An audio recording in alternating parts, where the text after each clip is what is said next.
Ladies and gentlemen, Good evening. Are you ready? Okay, here we go. You're listening to the Deal Room Podcast. Join us as we bring you the inside scoop on business sales and acquisitions. Get across trends in the area and hear the industry's best recount their real-life tips, traps, and experiences. Now, here's your host, Joanna Oakey. Hi, it's Joanna Oakey here, and welcome back to the Deal Room Podcast, a podcast proudly brought to you by our commercial legal practice, Aspect Legal. Now, in this episode, I'm talking with Rod Hore, Managing Director of HHMC Global, all about the changing landscape of the recruitment industry and key strategies for business owners. With 25 years of experience working alongside executives in the staffing and recruitment sector, Rod's strategic guidance helps clients achieve their corporate and personal goals. Now, in this episode, Rod and I talk about the recruitment industry performance trends, COVID's positive impact on recruitment, understanding wealth creation in small businesses. We talk about earnouts versus equity retention, and we also look at market valuations. We also take a look at valuing and growing recruitment agencies and the complexity in business sale agreements. This is a two-part series, so today you have part one of our two-part series, and make sure you check your inbox, and if you haven't yet subscribed, go ahead and subscribe for part two later this month. Rod, welcome once again to the Deal Room Podcast. Oh, thanks so much, Joanna. Very welcome to be back. Love it. It's always so good to have you here, Rod. I love these discussions, which I feel like we keep having on an annual basis. And I think it's a fabulous rhythm. So there's so many things that I want to work through today. Some granular things, like I want to talk about working capital, because I feel like that's a concept that many business owners who are gearing up for sale don't quite understand, and don't quite understand when it might be appropriate for them to be dealing with a working capital concept with a bite, because not always relevant for all sales.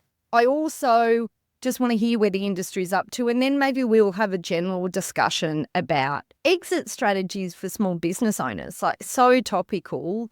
What is it? How do they get out? How do business owners ultimately liquidate that asset if that's what they're doing? So that sort of succession concept. Where do we start? Why don't we start with an update on the industry? So we're talking generally today about service businesses. However, you are particularly a specialist in recruitment businesses. They're working together, Rod, for how many years? I feel like it's at least 15 years now.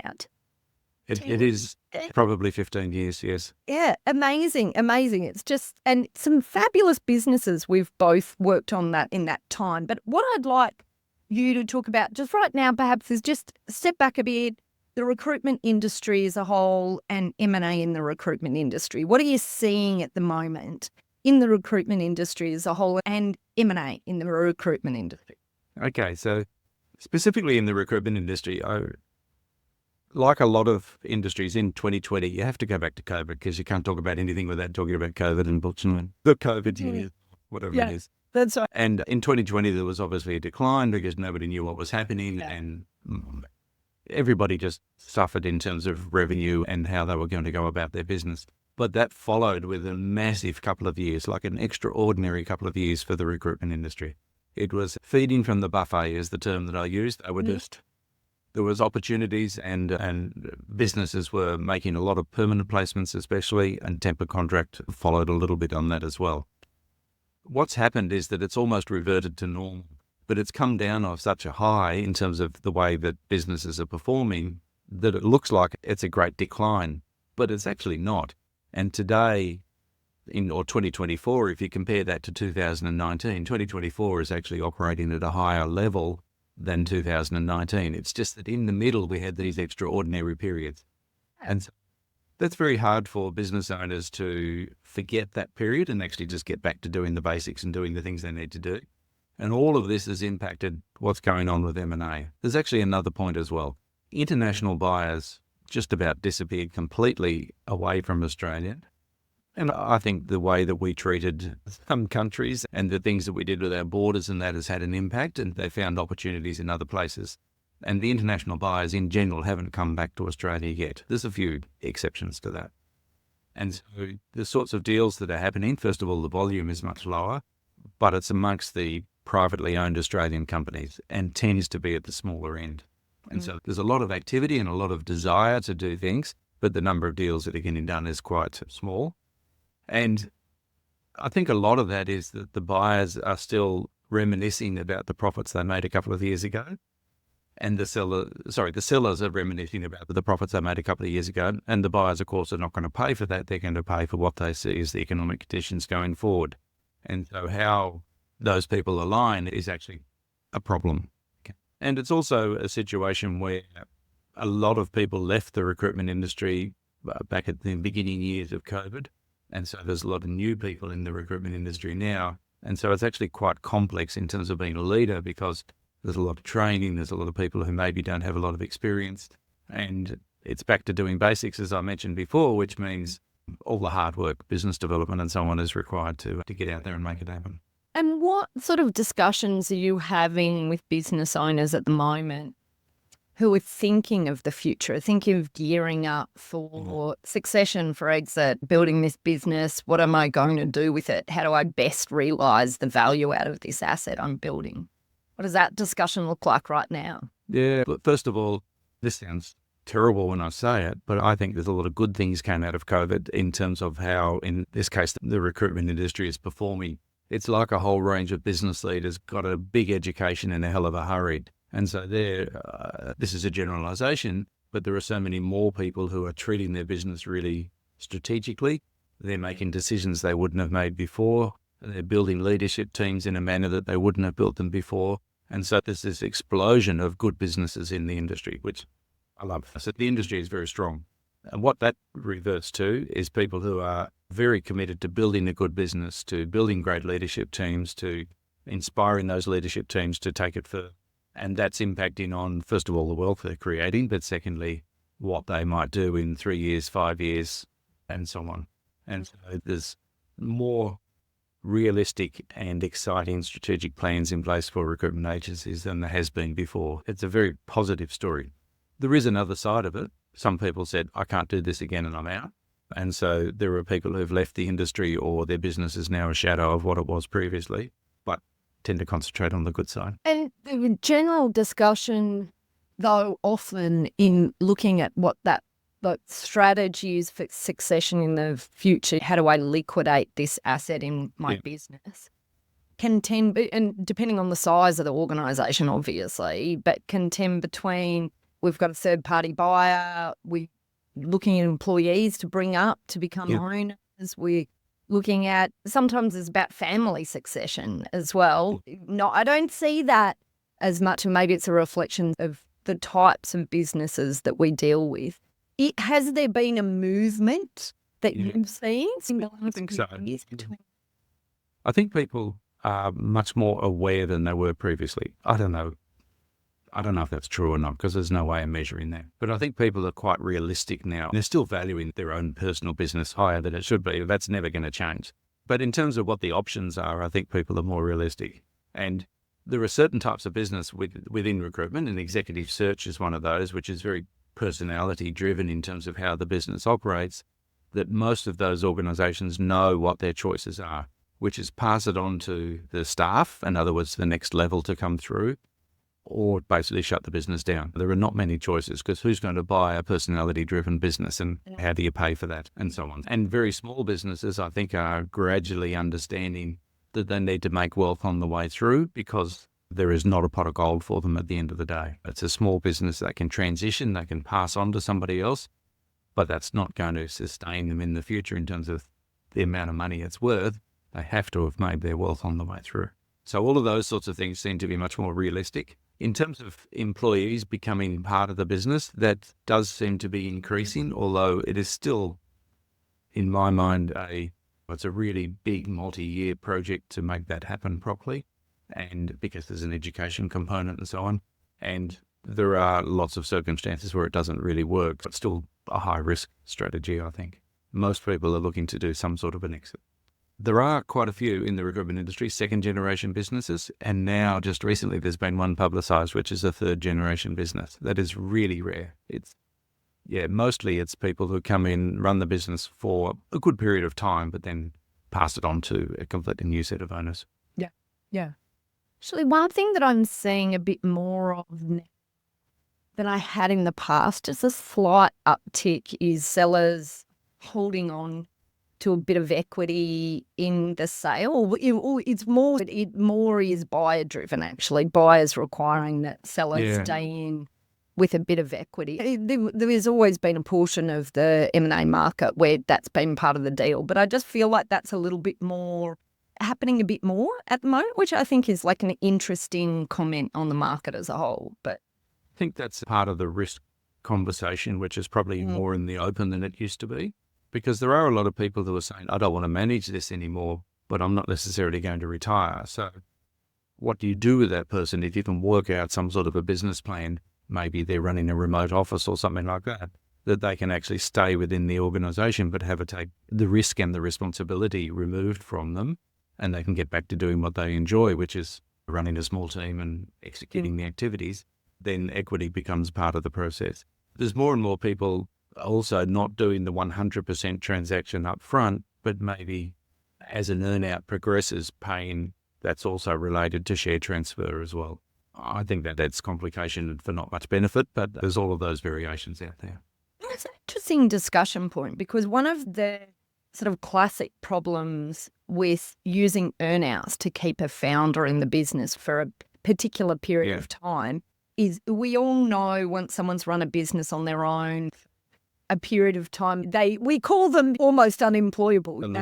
And we know the reality they get in. If it's part of this sort of earnout driving them, it's almost like they're with everyone, but with many people who were owner-founders, they get into this situation where they're now having to report to someone. They're not choosing the path anymore. The buyer's choosing the path and they're just marching it. They tick down the seconds until the earnout triggers, and then they're out the door, if they can even make it to the end. But I do sometimes wonder, in these deals where we flip that and make it less earnout driven and more seller retains some equity in the business but is relieved of some of those bits that are causing them the pain that come from the ownership and management higher elements, that it's just like sometimes even just that change of their own thought process of being in the business from I've got to be here until this second to earn the end of the earnout versus I've still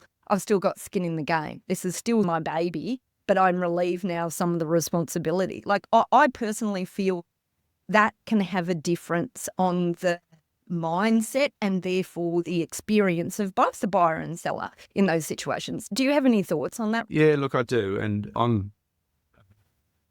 it's really complicated because you want to drive the project towards an outcome, right? So in some ways you don't want to get too philosophical on the way through. And that's why good points, That's why people take things that are proven or standard as much as there are any standards around. But in a perfect world, you would have a great understanding of what the business requirements are and what the business requirements are for the transition. And that's what an earnout's all about, is to facilitate the transition.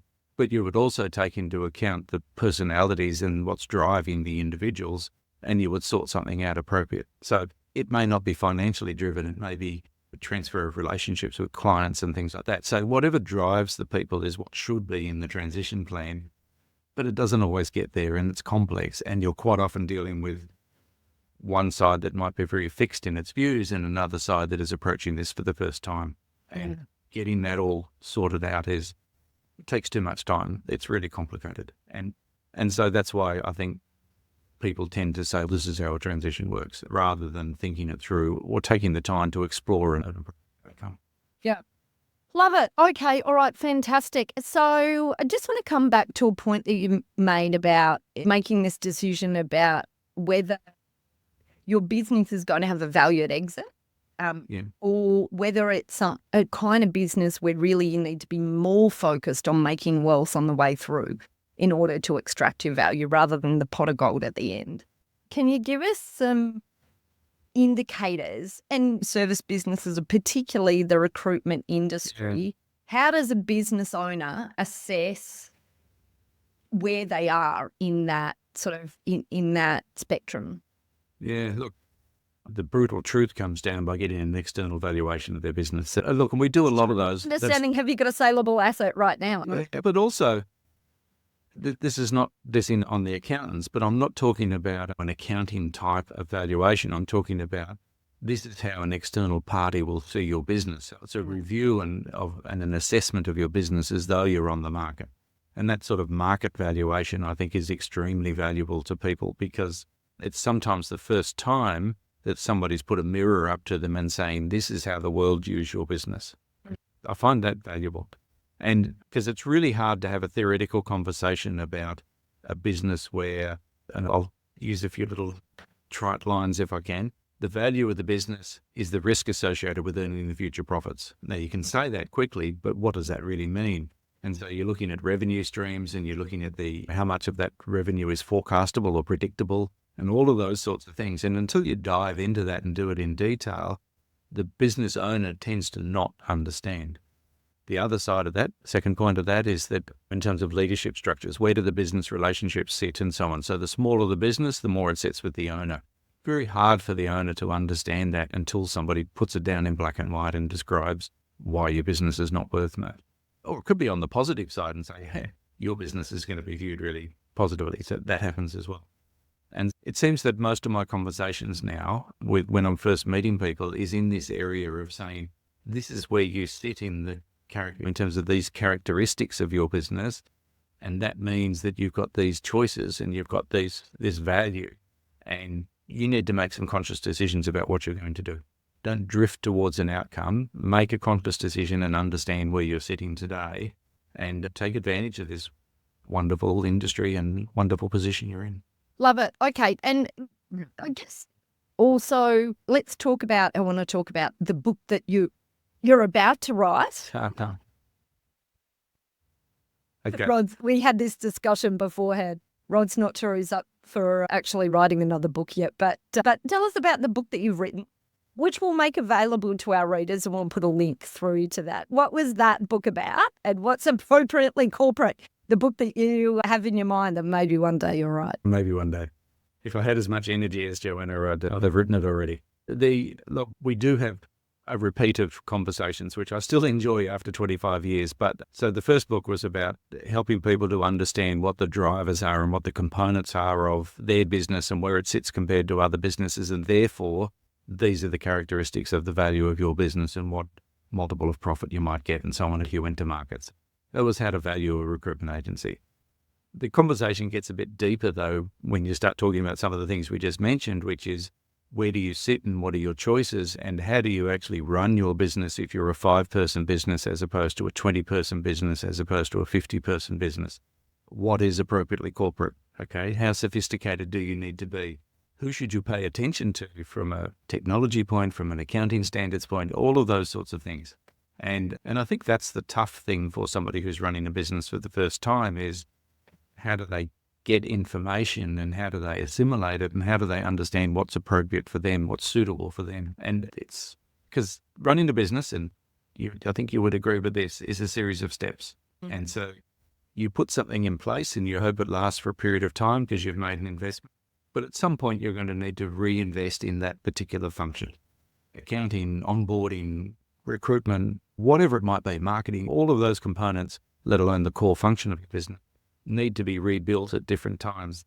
And making the decisions about where to invest your time and money, at what stage you're at in your business to give you good return or to prevent you from running into compliance issues or whatever it may be, that's a really complex decision for organisations. So, appropriately corporate, a terrible name, but it's the working title. I like it. It's all in the tagline though, Rob. We need to think of a great tagline for it. No, but really important topics. I know you specialise in recruitment, but it's the same question for any sort of business. That sort of question isn't just about service businesses. No, it's not. It's sort of any... No, if you're running a manufacturing business or something like that, it's when do you reinvest in your equipment? When do you do that? How do you decide on all those sorts of things? Or a trucking business or whatever it may be. They're the same decision points and it's the same decision process. And it's almost the art of running the business is what decision do you make when? Well, that's it for this episode of the Deal Room podcast. We hope you're now primed for your next deal with these pointers and have enjoyed these fascinating insights. Now, if you'd like more information about this topic, then head over to our website at thedealroompodcast.com, where you'll be able to download a transcript of this episode, as well as access any contact details and any other additional information we referred to in today's podcast. Now, if you'd like to get in contact with our guests today and the services they offer, you can go ahead and check out our show notes for a link right through to them and their details. You can also book in directly with our legals at Aspect Legal if you'd like to soundboard your next steps, discuss a legal question, or find out more how we can assist, whether that's with buying or selling a business, or perhaps somewhere in between. Now, don't forget to subscribe to the Deal Room podcast on your favourite podcast player to get notifications whenever a new episode is out. We'd also love to hear your feedback, so please leave us a review and rating if you're already one of our subscribers, or even if you're listening to this podcast for the very first time. Every review helps our team produce valuable content for you. Well, thanks again for listening in. You've been listening to Joanna Oakey and the Deal Room podcast, a podcast proudly brought to you by our commercial legal practice, Aspect Legal. See you next time. Ladies and gentlemen. That will conclude this evening's entertainment. Thanks for listening to the Deal Room podcast. To find out more about this episode and other episodes in the series, check out the show notes or head over to our website at thedealroompodcast.com.au.